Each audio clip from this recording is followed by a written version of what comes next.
Hey, what's up YouTube? Here's another informal tutorial. Today we're going to cover the trick Atomic Boingy Boingy, and it looks like this.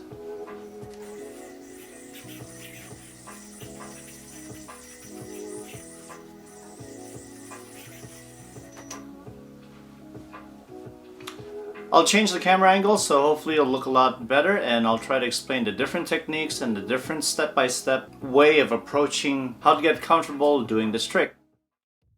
Okay, and let's begin. So usually some of the problems you will encounter when trying to learn Boingy Boingy, even I did this.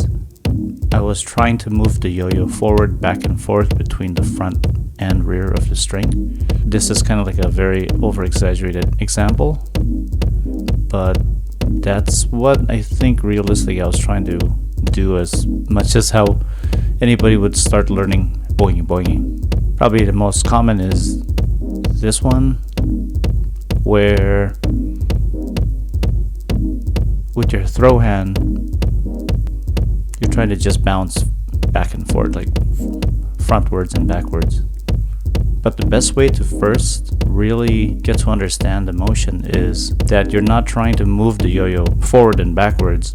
It's more that you're trying to propel the yo-yo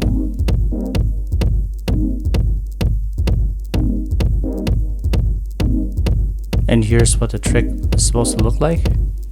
You'll start with a split bottom mount.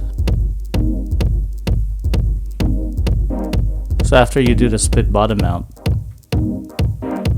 I tried to put up the yo-yo in a position where I'm comfortable enough to spring the string from the back to the front. The very first thing that would probably be very helpful to perform this trick is to have a wide profile yo-yo, or most typical butterflies. So one of the key things to really understand is it's the tension between your fingers, and you want that spring action.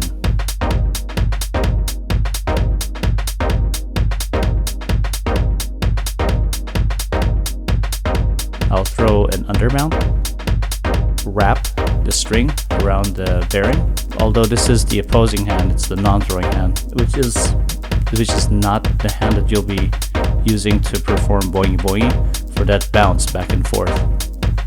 I guess another helpful tip is that when you're performing the Boingy Boingy, the only motion you're really doing is an up and down motion.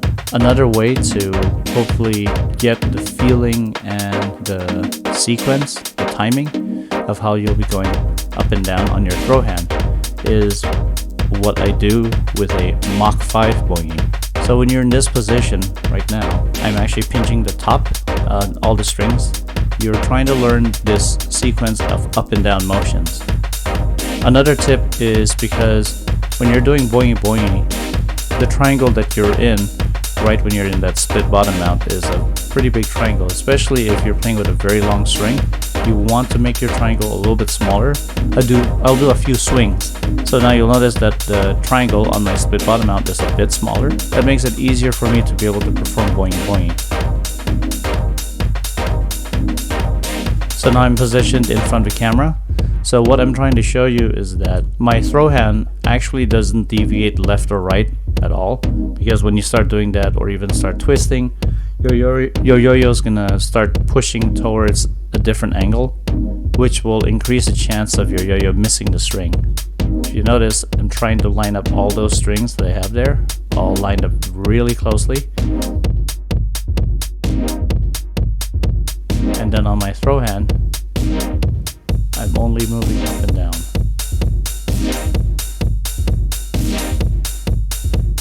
Another tip I have, so I noticed when I was trying to learn Boingy Boingy, the motion is actually very similar to an atomic bomb. This is what I learned, and probably most people have learned about atomic bomb. You're just essentially rolling the yo-yo from one string over the other. But what I noticed is if you start a thrusting motion using on my throwing hand, that's allowing me to push the yo-yo to that other string, where I'm pushing the yo-yo from the back string to the front. I'm thrusting it instead of rolling it. So when you get used to this kind of motion, even performing atomic bomb, it actually builds up that first step or half of that step to perform Boingy Boingy. And essentially it's this muscle memory action that allows that thrust, because it's the same way if you're going to do a vertical boingy boing as well. So here, I will show you.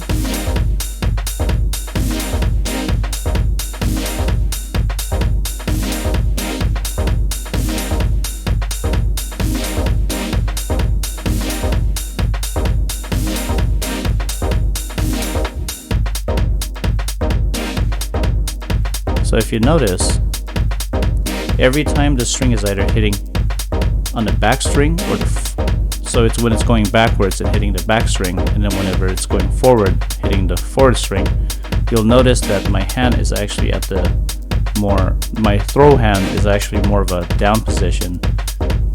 I'll lift my throw hand back up, and it puts tension onto that string, propelling the yo-yo either frontwards or backwards. So that motion is kind of more like it's just up and down, and it's gradual. It's not as much. I'm only moving maybe about 2 or 3 inches. The better you are, you're able to do boing boing a lot more exaggerated, so it looks like it's actually shooting really far. Okay, and here it is from start to finish. Split bottom out, do a few atomic bombs, and then you can just transition into a boingy boingy. And then you can end your trick. So I hope you enjoyed that tutorial. Don't forget to like, subscribe, and comment. Leave any type of suggestions down below if you have any tricks that you want me to cover in the future for tutorials. And I'll see you next time.